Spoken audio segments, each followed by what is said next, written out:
Assalamualaikum warahmatullahi wabarakatuh. Nama saya Cindy Tricia dengan NIM 20030500032 dari Prodi Pendidikan Bahasa Inggris kelas K1 tahun 2020. Nah, di sini saya akan membahas tentang kompetensi kepribadian dan kompetensi sosial guru.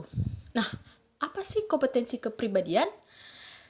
Kompetensi kepribadian merupakan kemampuan personal yang mencerminkan kepribadian yang mantap, stabil, dewasa, arif, dan berwibawa menjadi teladan bagi peserta didik dan berakhlak mulia. Kepribadian yang mantap dan stabil memiliki indikator esensial, yaitu bertindak sesuai dengan norma hukum, bertindak sesuai dengan norma sosial, bangga sebagai guru, dan memiliki konsisten dalam bertindak sesuai dengan norma. Nah, yang pertama adalah kepribadian yang dewasa memiliki indikator esensial, yakni menampilkan kemandirian dalam bertindak sebagai pendidik dan memiliki etos kerja sebagai guru. Yang kedua, kepribadian yang arif memiliki indikator esensial, yakni menampilkan tindakan yang didasarkan pada kemanfaatan peserta didik, sekolah, dan masyarakat, serta menunjukkan keterbukaan dalam berpikir dan bertindak. Yang ketiga, kepribadian yang berwibawa memiliki indikator esensial, yakni memiliki perilaku yang berpengaruh positif terhadap peserta didik dan memiliki perilaku yang disegani. Dan yang keempat, kepribadian yang berakhlak mulia dan dapat menjadi teladan memiliki indikator esensial, yakni bertindak sesuai dengan norma religius atau iman dan takwa, jujur, ikhlas, serta suka menolong, dan memiliki perilaku yang diteladani peserta didik. Nah, di sini juga diharapkan tumbuhnya kemandirian guru dalam menjalankan tugas serta senantiasa terbiasa membangun etos kerja. Sehingga semua sifat ini memberikan pengaruh positif terhadap kehidupan guru dalam kesehariannya. Seorang guru harus mempunyai kemampuan yang berkaitan dengan kemantapan dan integritas kepribadian seorang guru. Sehingga guru dituntut harus mampu membelajarkan siswanya tentang disiplin, belajar membaca, mencintai buku, menghargai waktu, belajar bagaimana cara belajar, mematuhi peraturan dan tata tertib, dan belajar bagaimana harus berbuat. Semua itu akan berhasil jika guru tersebut disiplin dalam menjalankan tugas dan kewajibannya. Nah, kemampuan pribadi ini juga meliputi yang pertama ada kemampuan mengembang kepribadian, yang kedua ada kemampuan berinteraksi dalam berkomunikasi, yang ketiga kemampuan melaksanakan bimbingan dan penyuluhan. Nah, jika kita mengacu pada standar nasional pendidikan, kompetensi kepribadian guru ini juga meliputi yang pertama ada memiliki kepribadian yang mantap dan stabil yang indikatornya bertindak sesuai dengan norma hukum, norma sosial, bangga sebagai pendidik dan memiliki konsistensi dalam bertindak sesuai dengan norma. Memiliki kepribadian yang dewasa dengan ciri mengampilkan kemandirian dan bertindak sebagai pendidik yang memiliki etos kerja. Yang ketiga, memiliki kepribadian yang arif yang ditunjukkan dengan tindakan yang bermanfaat bagi peserta didik, sekolah, dan masyarakat, serta menunjukkan keterbukaan dalam berpikir dan bertindak. Yang keempat, memiliki kepribadian yang berwibawa, yaitu perilaku yang berpengaruh positif terhadap peserta didik dan memiliki perilaku yang disegani. Yang kelima, memiliki akhlak mulia dan menjadi teladan dengan menampilkan tindakan yang sesuai dengan norma religius atau iman dan takwa, jujur, ikhlas, suka menolong, dan memiliki perilaku yang diteladani peserta didik. Nah, yang kedua, saya akan membahas apa itu kompetensi sosial.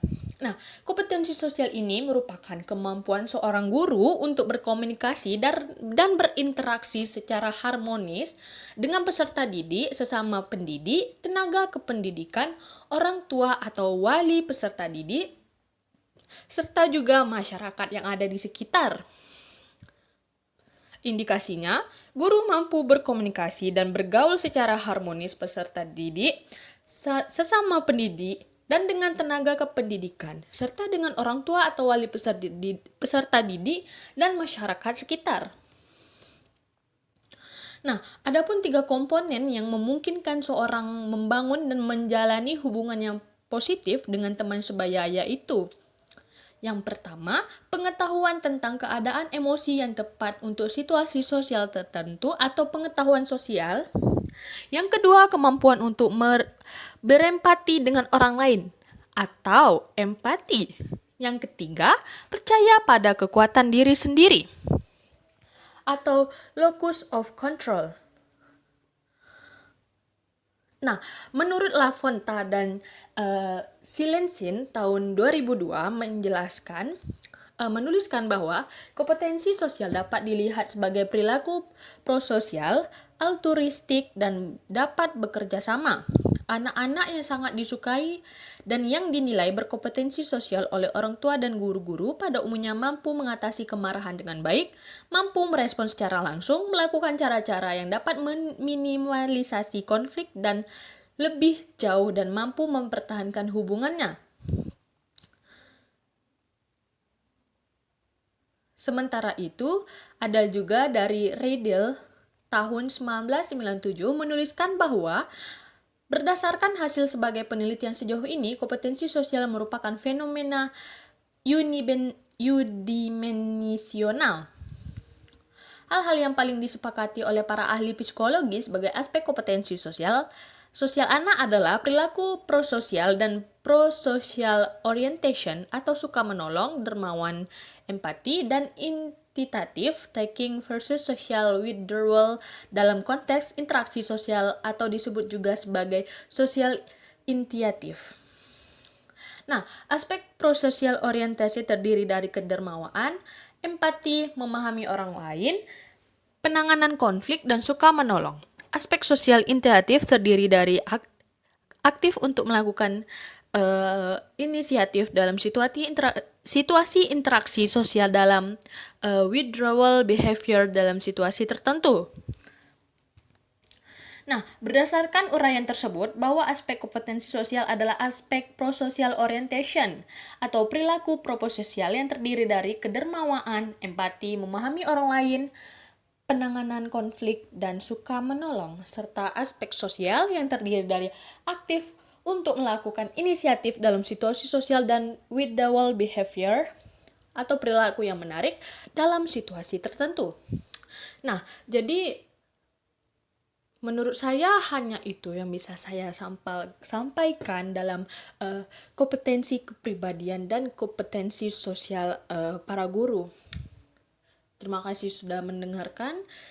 Wassalamualaikum warahmatullahi wabarakatuh.